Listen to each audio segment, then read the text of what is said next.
coming today. I want to welcome you to our program.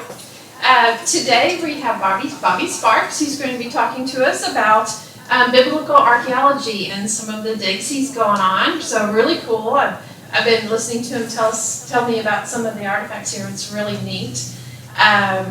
He's been a pastor at Emmanuel Missionary Baptist Church for over 30 years, and he also has his doctorate of theology from the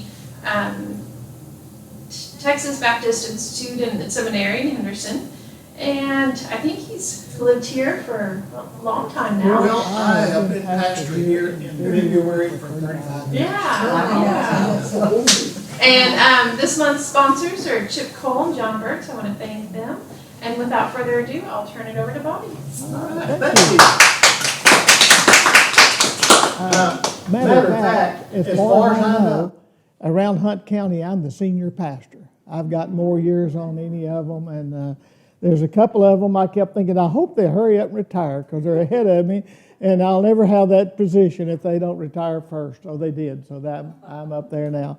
I've been in Greenville since 1988. Just before I came to Greenville, I had done my research and study and got my doctorate degree in theology. And I got it on the tabernacle, priesthood, and offerings. That was what I did my thesis research material on. So that kind of stirred an interest. So I ended up building me a model, a replica of the tabernacle. And it was a little too much to bring out today. And so I got to request. Next thing I know, this church called me, and then I got busier than I wanted to. Then eventually came out with a video, and I could let them buy the video and save me a trip.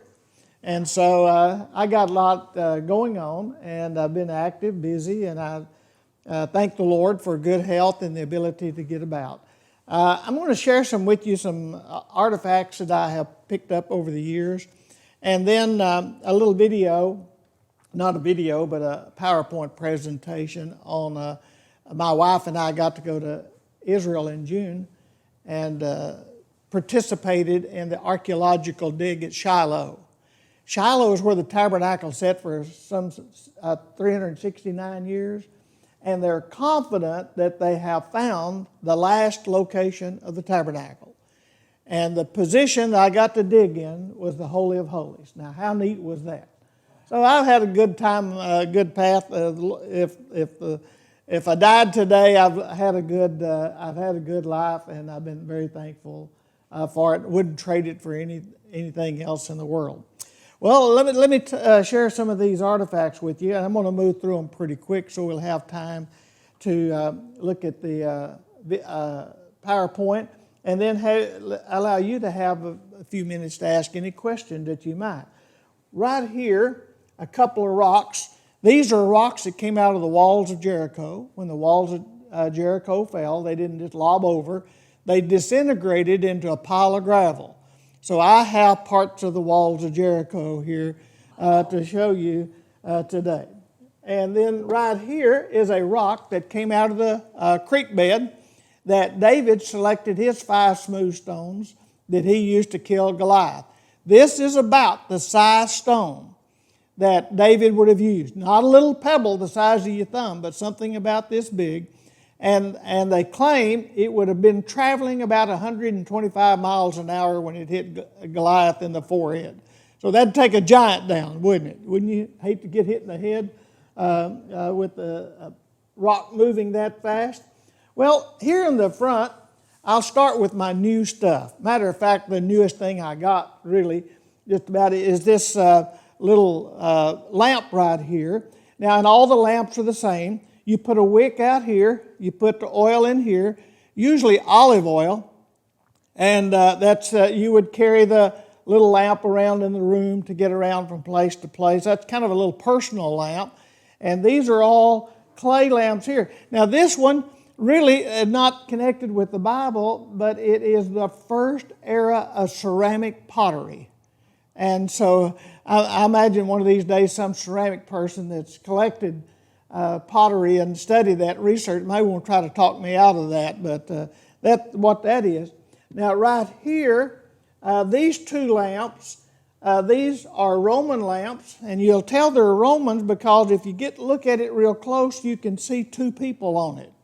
The Jewish friends would never make a lamp with people on it. They might put some geometric design, and they may put plants, but they would never put people. That was borderline idolatry. So that makes these, tells us these are Roman lamps. They're about 100 BC. So they're 2,100 years old. These two lamps are Jewish lamps, and they're about 100 BC. So they're a little bit different design, different size. People sometimes would make their lamp to look whatever they wanted it to look like. Then right here, this one is the most significant of the lamps. This one is called a Herodian style. Herod of the New Testament, he was quite a character. He made them make their lamps of this style because it would his legacy would live on in those lamps. So all the lamps had that same style there. That's called the Herodian style, and they're very easy to identify. When you see them, you know that's Herodian. And then one more. This one's about 300 A.D., and you could see the smudge there, still there on it, where the lamp was burning. The oil was on the inside. And then my next oldest lamp, this lamp's only 3,000 years old, and this lamp was here at the time of King David, King Solomon, that era there. So this is early Jerusalem pottery dating back to King David. You put your oil in there, put your wick out here. Sometimes if you were at the dining table and all the families gathered around, you need more light than this. So some of the lamps actually were bigger and had more spouts on it, and they might have as many as 6 or 8 lamps going at the same time out of the same bowl. So that's King David's era. That's called early Iron Age, when people dating things by age. Now this one right here is Canaanite. This is early Canaanite. This is time of Abraham. So I pick out items, I buy items that have some related Bible story to it. That's more important to me. And this is Abraham's day right here. About the time that Abraham came into the land of Canaan, somebody would have been making this lamp. You think they had any idea that when they made this lamp that some 3,800 years later somebody would be talking about the lamp that they made? So we never know how our actions and the things we do may affect other people for many years down the road. So that's Canaanite. I got a couple of pieces here. This is a piece of Philistine pottery. Philistine pottery is hard to come by. They were a very small group down in the Gaza Strip, and most of their artifacts have been uncovered, and they're hard to come by, and they're expensive because there's not that much. There was a time period when the Arab Muslims occupied Israel, and a group of people called the Mamluks, and their pottery is very scarce, very expensive, and hard to find. So I actually found these over there in the dirt, and I brought them back, and that's a Mamluk area, about 1,500. That's not that old. Here is an alabaster container. It would have been bigger, had a spout. They would have used it for spices, perfumes, or something. The top of it is broken, in case you're wondering about that. I have here first era of Roman glass. That's when they first figured out they could make glass, and this is very early. That's a tear bottle. They'd collect their tears. That used to be a religious thing. When people wept, they would collect their tears, and so this was a tear bottle. But that's pretty fragile Roman glass from probably 100 BC, by the time of Christ or before. And then there was a period of time. I'm going to come down through history, and I'll come back to this. This is called the Maccabean time period. This is about 100 years before Christ, when the Maccabees took over their land again, ran the Greeks out, and they were under the control of their land for a while. That's the time that the Pharisees, Sadducees, political parties were established, and a little history with that. That's the Maccabean time. I have some big pieces of pottery. Some of it stands this tall on the shelves, and I don't get it out. That gets kind of cumbersome to carry some of that around. Now this right here is a painful piece because this is used crucifixion nails. See the big head on this one? And that one was driven through the wood and bent to hold the person on the cross. These were used. These are from Jerusalem. They're hard to find. Crucifixion nails from Jerusalem are hard to find because this is a low quality iron, and if you get it into the dirt very long, it'll dissolve. But these are preserved, and these are crucifixion nails there. All right, you want to look at some of the old stuff? Here's one of my treasures. Now, by the way, some of the things that I bought are very valuable. However, I bought them at times when the dealers were trying to just take in a little money. And my wife and I were there in 2020, early in March, when COVID hit, and we flew over on Delta, and the second day there, Delta notified us their flight's canceled. You're on your own. And so we did not have a flight scheduled to bring us back home. We were there a couple of days extra before President Trump had the State Department to send an airplane from Amsterdam to Jerusalem or Tel Aviv to get us and to bring us back home. We were stuck in Israel, and those dealers were closed down, and they were really willing to negotiate anything, just give us anything. So I've got a couple of treasures simply because they were desperate and I could afford their desperate price. Okay, one of those is this item right here. Now this item right here is very valuable and very rare because it originated out of a Hebrew grave in Egypt. Now, when the Israelites were in Egyptian bondage, they're out of the city of Ramesses, they have found a cemetery with graves of Hebrews. And so this originated out of that grave. And all of those graves had a certain geometrical design on it, and this one has it. And so I purchased this from an antiquities dealer in Jerusalem. Now, you got to know your dealer and who you're dealing with to know that you're getting an authentic antiquity. So that one is a treasure right there to me. And then this one, a guy offered it to me. I did not have a clue what that was. He said it was a priest ritual purification cup, something that the high priest would use when he's about to go into the Holy of Holies, and that 7-day period that he was quarantined to go into the Holy of Holies. And so this would have been one of those cups. And he offered it to me for $400. Said, I'll give you a real deal on it, $400. I didn't really want to spend $400 on something I didn't know anything about. And so he finally come down to $200. When I started to walk away, he said, just give me $100. He said, we're fixing to be without groceries over here. Just give me something for it. And I felt sorry for him, gave him $100 for it.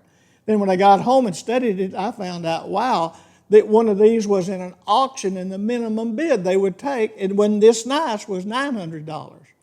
So when I went back to Israel, I went back to him and gave him more money because I felt like I took advantage of it. The situation, and him in a hardship, so I made sure that he had covered all of his costs and made a little off of it. I felt that was only fair for it. But you won't find one finished. This one's unfinished. They'd clean it up real good, smooth. The walls would be thinner. It wouldn't be as heavy. Clean on both sides. They have a hole in there for it. And but when they got through with it, they broke it. So you can't find one finished.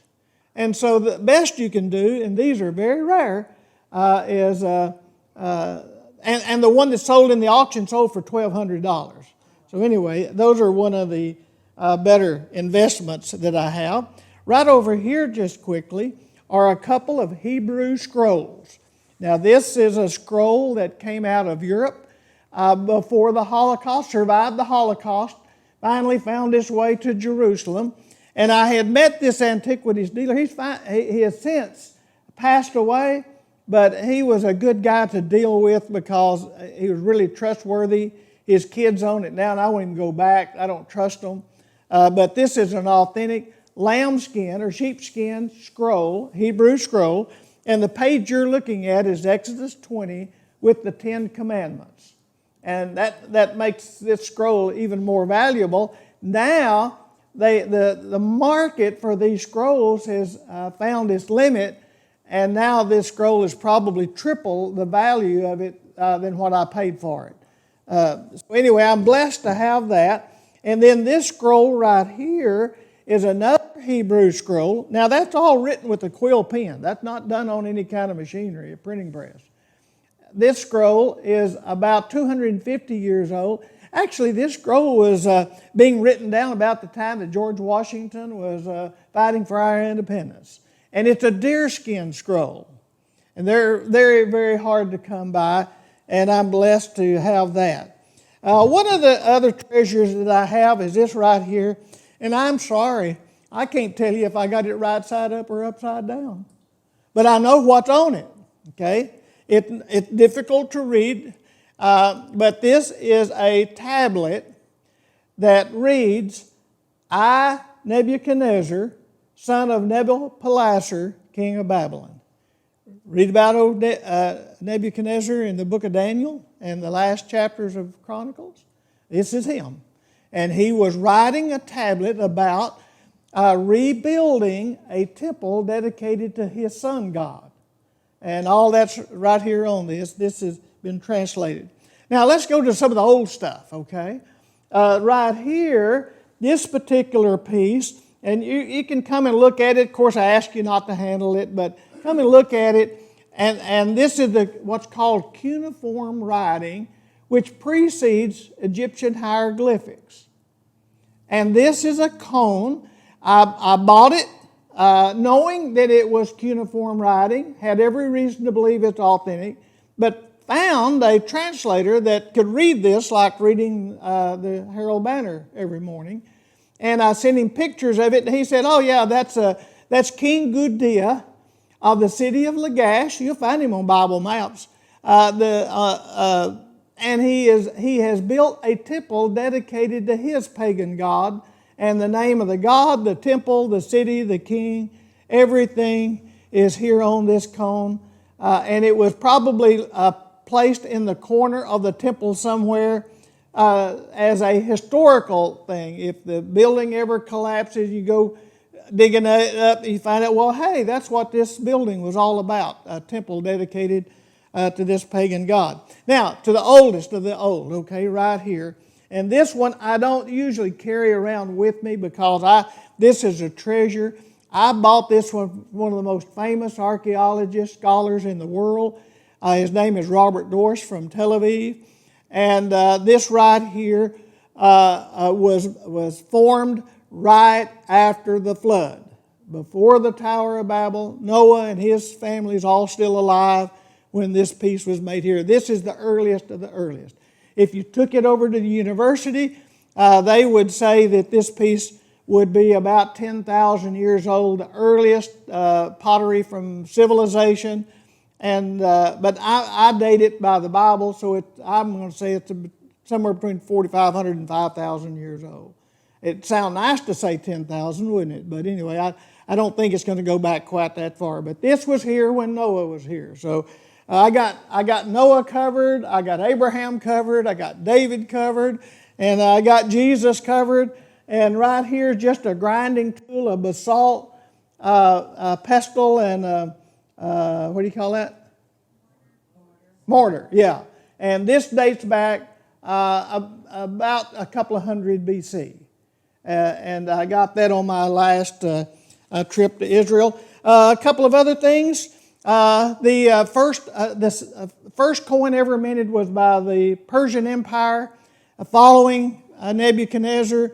And the second coin of the Persian Empire that was minted is the coin of King Ahasuerus. and his queen was Esther. So that's the second coin. That's his coin. Hey, listen, don't ask me in front of my wife what I paid for these, will you? All right, here's a second coin of the Persian Empire. And this is the coin of King Artaxerxes. And Nehemiah served under Artaxerxes as his cupbearer. That's his coin right there. Then, of course, you had the Babylonian Empire, then you had the Persian Empire, then Alexander the Great. He come along and conquered the world, and this is the coin of Alexander the Great. And this one's in very good condition, Alexander the Great. Then after Alexander the Great, and he died, and his kingdom broke up, and the king that took over the Middle East part of and was over Israel was a king and mean as the devil. Matter of fact, he's kind of connected with the devil, and that's Antiochus Epiphanes.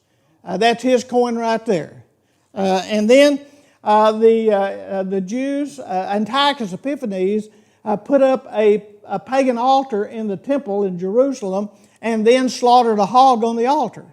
And that enraged the Jews so bad that the Maccabean family rose up in a revolt and chased the Greeks out of town. They rose up and drove them out. And so Antiochus Epiphanes was angry, and he's going to go down there and destroy those Jews in Jerusalem. Well, when he left town, the Romans came in the back door into his city and started attacking his city, and he had to go home to defend his city, but he defended his city from the outside, and he lost. So the Jews were protected. And so the Romans then, they were increasing their domination, but Israel had a period of freedom that they didn't have any domination by any other outside country. And so the first major king priest of Israel was a guy named John Hyrcanus, and there's his coin. And then the next one that followed him and he was as mean as anybody else, Alexander Jannaeus. Alexander Jannaeus was a self-appointed high priest and appointed himself to be king, and he didn't tolerate any challenge to his authority. And Josephus records that he killed 2,500 people, men, women, and children, because they objected to his rule, and they have in the last 10 years found that grave that he had buried them in. And then, of course, a couple of coins at the time of Christ. Here is a full shekel coin. This is a silver coin. This is the coin, not one of them, you understand, but the same type coin of the 30 pieces of silver that Judas betrayed Jesus with. And one of those coins. And then here's your half shekel silver coin, and it is a temple tax. That's what they collected. Every man every year had to pay a half a shekel of silver that went to the temple, the temple itself. And you know what's so strange about this? Now, if there was two of you, you could take one of these, or one of you had to take one of these. You know what's weird about that? The Jewish temple tax. You know what's on the front of it? Baal. The pagan god Baal. On their temple currency. All right. Now I want to take a little time and share with you a little bit about our dig that we participated in Shiloh in June of this year. And I want to tell you what, if you've never been on an archaeological dig, you ought to go. But depending on where you go for a week, okay? We went 3 weeks. The first day I was there, I asked myself, what in the world was I thinking when I signed up for this? I never worked so hard in my life.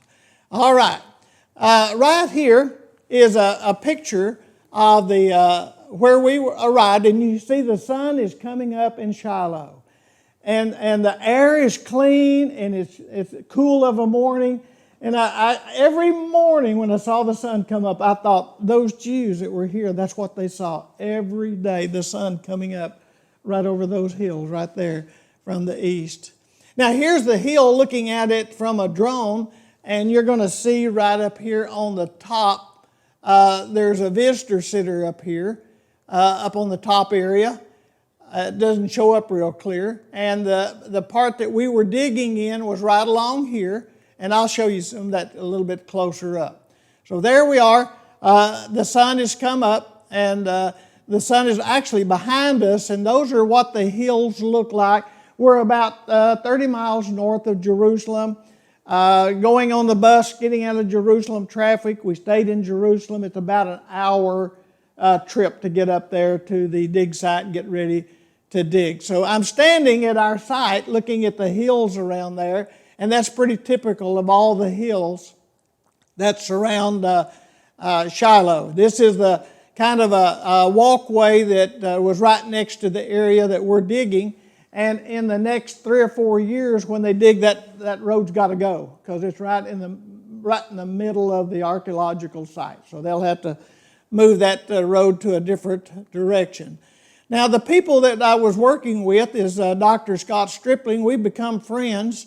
He is probably the number one archaeologist that digs in Israel from America. A pretty famous fella. He lives in South Texas. And then working with him is Dr. Gary Bowers, and this guy right up here is Dr. Charles Savelle. And he used to be a kind of a seminary building down on 69, and he would come over and speak at that a few years ago. And he's got his PhD in archaeology. He's holding right there a sling stone. And that they had slings, by hand, and then they had one you pull that thing back like a slingshot and turn it loose. Well, that's one of the bigger ones, and he was holding that up. We found that in our spot there where we were digging. And here's the blue team. Everything's color-coded. Everything's significant. All these folk here are my friends. This Dr. Savelle, and this is a lady named Cindy Steele. She was working with him, and the rest of us were just gringos, our first time. But knowing Dr. Savelle, he got me, and then told him about my friends were signing up, and he got us all in his dig site. And we didn't know that he's had the hardest working group in the whole bunch. He's going to make us work harder. These some of the other leaders that's on the deal. See, that looks like a broke arm. It looked like somebody fell off one of those holes and broke her arm during the dig. That's some of the dangers of it that are there. So you got up every morning at 8:20 a.m. Breakfast is at 4 a.m. You're on the bus at 4:45 a.m. and you're at the dig ready to start to work at 5:45 a.m. What was I thinking? I'm not a morning person either. So we would work at the site till about 2 p.m. and then we board the bus, go back to the hotel, get there about 3 p.m. And then about 3:15, they sorted out, they reviewed everything that was found that day at the dig. And at 3:30, you shower up and hit the bed. At dinner was at 6. I thought, I'll have plenty of time. We'd go out and do something. I'd go tour something. We're right there in the middle of Jerusalem, just about 3 blocks from Mount Calvary. And we could go do something. No, I hit the bed. My energy was gone. All right, there's Dr. Stripling looking at the site right there, the place I'm going to be showing you that I was digging in there. They're digging over here, they're digging here, they're digging over there. There's about 6 different sites going on at the same time under his direction. But I was blessed to get to work in the area with the tabernacle. All right, so looking at this right here, there's a wall here. It's covered up with dirt, and you see the wall there. Now they figured that out. Now we're going to start digging there. When you go to a site, the first thing you're looking for is a wall. Just got to find a wall. You're going to follow those walls and then see what kind of building you have and what you find inside those walls. So we've dug down just a little bit, and we've made clear this is a wall right here, and the wall is going to go on underneath this debris right here. All right. Now, looking at, see all those big rocks? They have to come out by hand. If they're too big to carry, then you got to break them up with a 20-pound sledgehammer and haul them out that way. No equipment, only manpower to get these rocks out of the dig area. So those rocks weren't part of the wall that fell off then? We don't know. Sometimes they're just a rock. okay? And were they added later?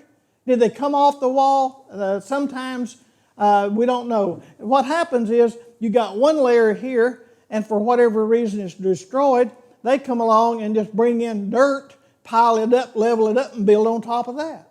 And so you've got several on top of everything, and that confuses your initial study. Now, right here, see this behind these guys? We've dug down here. You're going to dig about 6 inches a day. That's all that you're going to be able to dig. And right here, there's a wall. And that wall threw a kink in the whole plan. But what they discovered is that wall came in and butted up against it and then come up over the top. If it had been integrated in and the rocks in the corner, it would have been built at the same time. But this wall lower first, and then they put that wall up here for some other reason. And so that confuses things. You got to clear all that out before you can really figure out, well, what was there first? Who got here first? And so these guys right there, they're kind of sloughing off. They a little bit of a break and playing in the dirt there. But this bucket, I slipped up and called it a bucket. I'm not allowed to call it a bucket. It's not a bucket. You better not call it a bucket over there either. This is a gufa. It's a Hebrew word. It is made out of truck tires. You can run over it with the truck. It's not going to hurt it. It's a pretty tough thing. And you put all the dirt and the debris into the gufas. And this one right here is pretty full. And this one right here has just rocks. Now the rocks have been looked at. Nothing important. You dump them in the rock pile. But the rock pile is uphill. Everything's uphill. And then you take your sand right there in that gufa and you carry it up out of the hill. And now look, you're walking on this stuff. There's nothing easy to walk on. There's a hole right there. And when you come out of there and you're carrying it, it's treacherous walking, which makes it harder on the old body. But this fella right here, one day the younger guy that was helping with that, he took the day off and just left this old fella there to do it. He carried 173 of those out of that hole that day uphill and dumped them. That's 4,000 pounds of dirt all by himself. Don't y'all feel sorry for him? Yeah. All right. Now here's kind of looking down into the site. That's where those guys were sitting, taking the dirt out of there. Now we're getting deeper into the hole. You bring the gufa up and you dump it in the dry sifter, sift off anything possible value, and then whatever's left, you dump it into this thing here, and it goes into these bags. These are blue bags. We're the blue team, so we got blue bags. And then from there, it's taken down the hill and dumped in this sifter, and there's water. They got a water apparatus there to wash dirt off of the debris and look through there. And you're looking for pieces of Roman glass. You're looking for bones. You got to know what kind of critters were there. And then you're looking for coins, of course, and then broken pieces of pottery, anything like that. In that hole. So here's one of the nylon. This is the yellow team, obviously, isn't it? Well, you have a tag that goes with it. So every 3 foot square, when you fill that gufa, you have a number for that. You take it up and you dump it. It's labeled. It came from that square, out of that whole place. It come out of that spot, and then they keep up with it, and even elevation. It's a pretty scientific operation that they have. Now, right here, in the palm of my wife's hand is a piece of a bone that was significant, and then she found a coin. My wife showed up everybody at the dig. She found the biggest, most valuable artifact in the dig.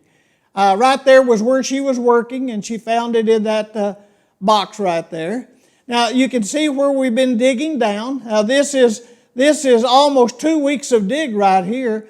And then we get to the point, we want to know how deep is that wall? How far is that wall going to go? So we come over here, removed a piece of the wall, and went down to see how deep the wall was, and that was the bottom right there. And right here, I'm looking at a hole right there. It looks dark right there. There's a stone came out of it, and it looked hollow in there, and the guy digging, he reached in there, and it was empty. He stuck his hand in there, and it's nothing. We took a cell phone with a flashlight, and we taped them all together with a very heavy cable, because he didn't want to lose it, and we stuck it over into the hole and turned it around, and it's a cistern. They don't have a clue in the world why that was there. That's another dig for another year to investigate that cistern. At the end of the day, we bring everything to the table and look at it and evaluate it. There's some of the things that came out of it. The only solid piece of pottery was a Herodian lamp, and then that coin that my wife found, worth somewhere between $40,000 and $70,000. And no, you don't get to keep it.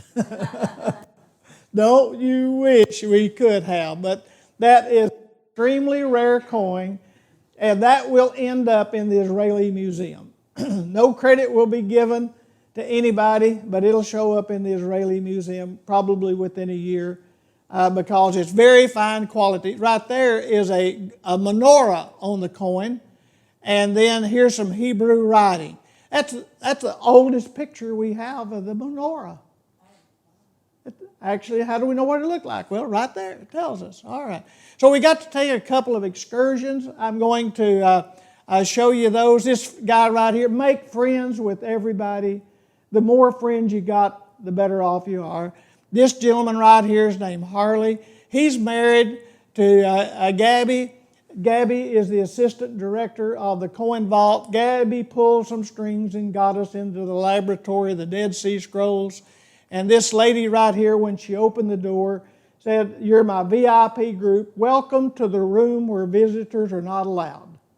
And through my friend Harley, there were 6 of us out of the whole group that got to go in there. And these other PhDs and scholars were asking, "How in the world did you pull that one off? We can't get in there." Well, I didn't tell them my contact, but anyway, it's who you know. And there's some of the Dead Sea Scrolls right there.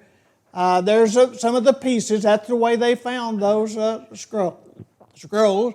There is a most sophisticated camera system that's been invented to copy the scrolls, that when they get through photographing the scrolls, the reading quality is better than the original. And so they copy them, send them to other scholars' places to decipher that. Then we got to go into the ancient coin vault. Gabby is the assistant director of it. Look at the coins there. And right here, we can't put that on the internet. Egypt would be after them. That is one of the Egyptian queens, and Egypt does not have one of those. It's the only known coin in the world, gold coin. So Egypt would be after that if they knew that Israel has it down in that, buried in that coin vault. Look at all the 1.5 million rare coins down in that vault that they store down there. Then we got to go through the old city of David. This is Dr. Eli Sacron. I've been able to make a friendship with him. He's a chief archaeologist for the old city of Jerusalem, and he can get you in places that nobody else can get you into. And we got down to the old worship center. Now, this has been advertised sometimes on TV. If you get any archaeology magazines, it'll be in some of them. This is believed, according to him, to be the worship center, the Canaanite worship center under Melchizedek that's mentioned in the Bible. So he's confident that's what it is. That's a picture of what it would have looked like. But we were down in there in that area. All right, now you can go into Jerusalem. There is a tunnel called Hezekiah's Tunnel. Y'all ever hear of Hezekiah? Hezekiah, for sure. Well, when the Assyrians were threatening to come down and destroy Jerusalem, they had a water system outside the city at Gihon Springs. And so the fear was that if they took over their spring, they couldn't get any water to the city, and the people starved to death of water. So he came along and went down on the inside of the walls, tapped into that spring, and then built a tunnel from the spring all the way down to the bottom of the mountain to the Pool of Siloam. And that is that tunnel that Hezekiah made.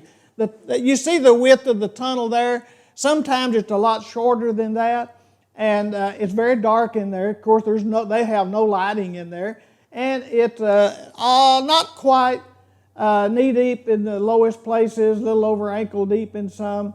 But you're going to walk that a third of a mile walk underground in that dark tunnel, and everybody has to have a flashlight to see how to get around in there.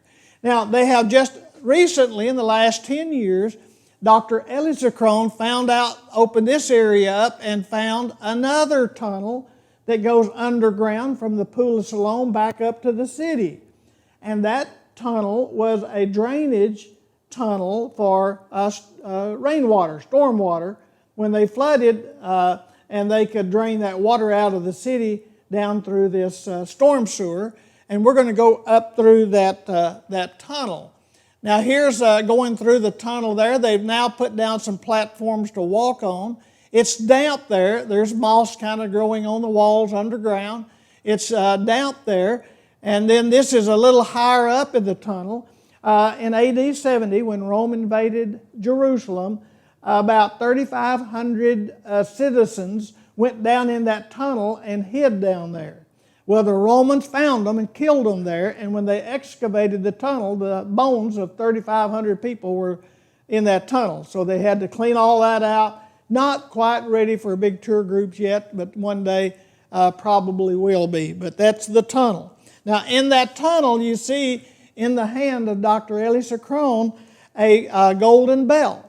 They believe that came off the garment of the high priest at some point and fell down in that channel. And so he's the one who discovered that bell. Well, I was there on a trip one time, and I discovered that they have a museum replica, quality replica of that bell. Now, they've got some kind of costume jewelry replicas, but I mean a real exact replica of that bell. They made some, and I was fortunate enough to get there in time to get one before they were all gone. Anyway, I had to have one of those bells. I talk about the high priest. I got a mannequin of I had to have a bell, didn't I? Yeah, I had to have it. You know, so you guys that got boats, you know what you need. You got to have tackle. You golf clubs, you got to have the golf club. I had to have the bell.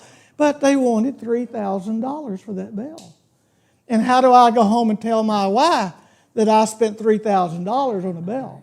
But then when they found out that they're working on a museum project, they said, oh, we could discount it. How much?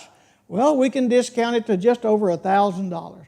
But how then do you go back and tell your wife you spent $1,000 on a bell? Easily, you buy a gold chain.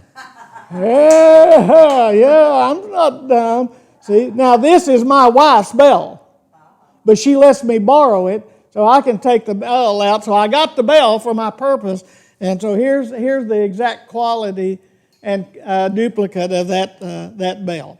Right here, a little papyrus from Egypt. It's not old, it's just what it looked like. And that's the end of my what I have to say. So y'all got any questions? Yes? Do you know of Ron White's work? Yes. And have you been to any of the sites that he's been to or did? Yes. Well, I have been to some of the places that he claims. Okay, I'm just going to be right frank. I don't put much stock in Ron Wyatt. Okay, because I've been to some of the places, and what he's advertised and written was there is not there, especially around Calvary and so on, and a lot of the writings that he's done about the Aqaba crossing, and he says there's a land bridge there where they crossed. He's right, 600 feet deep. And so there's just so much about him that is just you can't go back and find it. So most true archaeologists, scholars dismiss. Okay. Has King Herod's tomb been complete to him now? You know what? Of all the times I've been there, I have never been to Herod's tomb. I didn't mention I got his coin here, but I have not been to his tomb, and I suspect it has. Now, his sarcophagus is in the Israeli Museum, and I have seen that. Well, I know they got some things out, but his tomb, according to the writings I read, is immediately raided after the garden takes away. Yes. Now, his body was gone from the sarcophagus because they figured his enemies had hated him so bad, went in there and removed it and destroyed it. So they have not found his corpse. King Herod was quite a builder. Yes. Oh, he was an architect unlike anybody else. Yeah, he was good with that. You have one? Are any of the people involved in this getting paid a salary? Or is everybody just there out of curiosity? Oh, the archaeological dig? Nobody gets a salary. Okay, and the Dr. Scott Stripling and the Associates of Biblical Research has to raise money from private funds, and there were several very wealthy people came out to the dig. So when the dig happens then, no one gets to keep, it's not finders keepers or anything like that, it's all you donate it back. Not donated, it belongs to the Israeli Antiquities Authority, so they claim it. Okay. And even Dr. Scott Stripling is not allowed to keep anything. So you don't get a tax deduction for your trip? Yes, because I'm a pastor, see, and I'm there for research. All right. I got to move on. Thank We you. got that one figured out. Yeah. I had Jane here, a trader found off Audie, I think they were several years ago, they brought that in, Secretary of State took it, because it's inside the 12-mile limit. That's correct. That's correct. Let me tell you, I got a friend, and I'll pass my time. Oh, you're good. Are y'all good? Yes. I got a friend, this is what you call a double whammy. He's a pastor friend, he's just, just like any other pastor. But he's got a memory, he doesn't forget anything. And he is probably the world's top first-class scholar on ancient Bible coins. When we went to the dig, he signed up too. I told Dr. Scott Stripling, I said, when you find coins, here's your scholar. He dismissed it and said, we got our own. We don't need him. We've already got somebody here. They too, they called him. Because the other guy couldn't identify some of it. He identified everything they found. So he's good. Anyway, he was doing a seminar 2 weeks ago last Sunday in Florida. And a really nice dressed elderly lady came up to him with something in her hand, and she said, I don't have any heirs to pass this on to. I know they're going to be very valuable, but you will use them in your ministry and your lectures more than anybody I know, and I want to give them to you. And she handed it to him, and it's two gold rings from King Tut's tomb. Wow. Now, her story was that her grandmother was the Duchess of Mecklenburg. You can Google it, sure enough, her picture's there.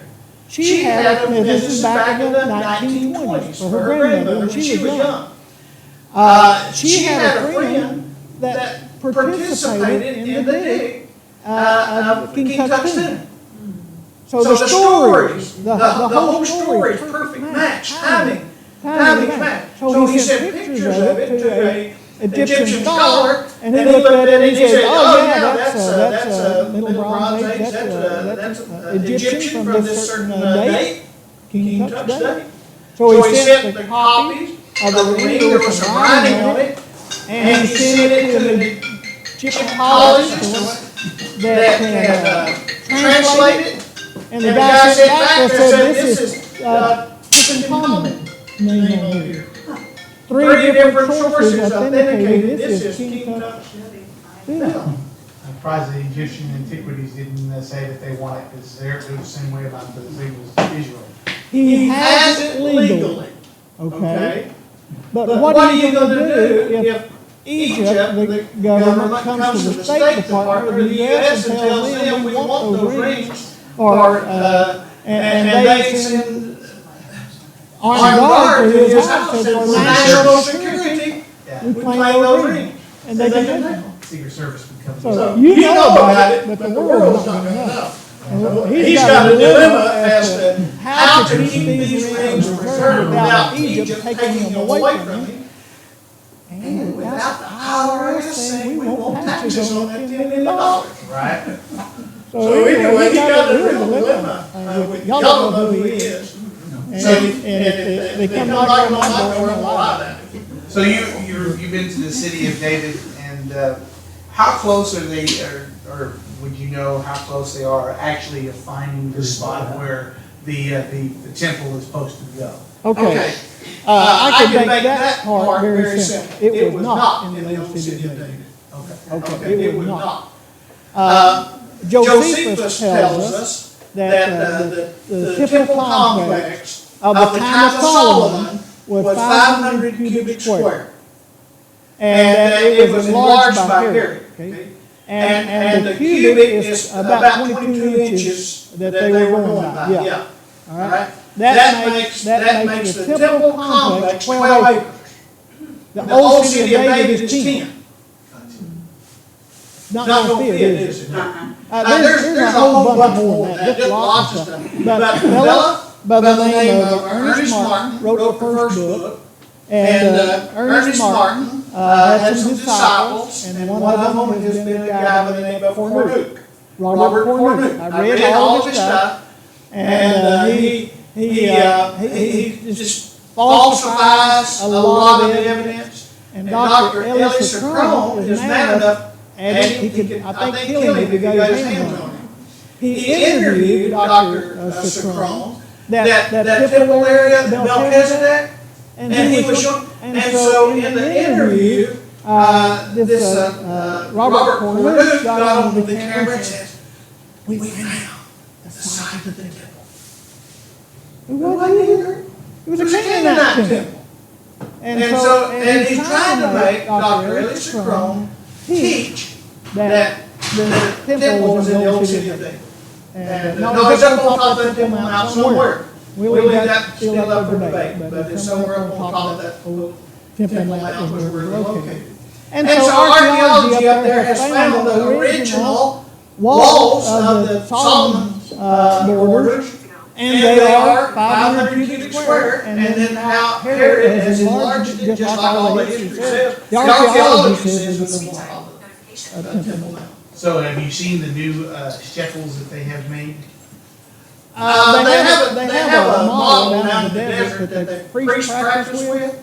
It's kind of a temporary thing, but they have the Temple Institute in Jerusalem, and I have seen all of that. The shekels, that I mean, they were starting to mint some of them ever since they did the first altar. Back in 2020, I think it was the December 2020, and they put Trump on the one side, and then they put on the other side the King Cyrus on the other side. I didn't bring it, but I got one of those. Oh, you got one? Okay. I got one of those. Yeah. That was back when Trump moved the to Jerusalem. To the city of Jerusalem, the embassy to the city of Jerusalem. Yeah. I stayed in a hotel right next to that one time. Kind of a neat experience. But when he moved the embassy to Jerusalem, they made the coin. They have King Cyrus on it, and Trump's face over, kind of overlaid that, and then an image of the temple on the back. And they were celebrating that President Trump had moved the embassy to Jerusalem. As a rule, the Bible's a pretty good history book, isn't it? It sure is. It's never been found to be wrong. Exactly. Never. And by the way, those Dead Sea Scrolls, okay, they were written on lambskins, and they would have looked exactly like this. That's identical to them. Only they're 2,000 years old and they're brittle. That's the age of them. They look like this. They have found the scroll, complete scroll of the book of Isaiah. Now, that scroll, the book of Isaiah, they made a copy of it. This is a copy of a copy of a copy of a copy of a copy. You know, how many hundred generations of copies to come down to this one? The Isaiah scroll, when they found it, how does it compare to the latest Hebrew scroll of Isaiah? 99.99% exactly the same. Wow. Just such minor differences, and there is no difference between that scroll and this one. That's God's word is right. God's always good. When the new translation came out, there was a minister in Commerce, Texas, took it and burned it in the pulpit of his church. He said it was some bad name or something. I want the original word of God. Well, King James is not the original written down. Probably come from Latin or what they spoke at that time. This is the best we got, copy of the original, isn't it? Yeah. Yeah. But he burnt that Bible in the pulpit. Is that right? Yeah.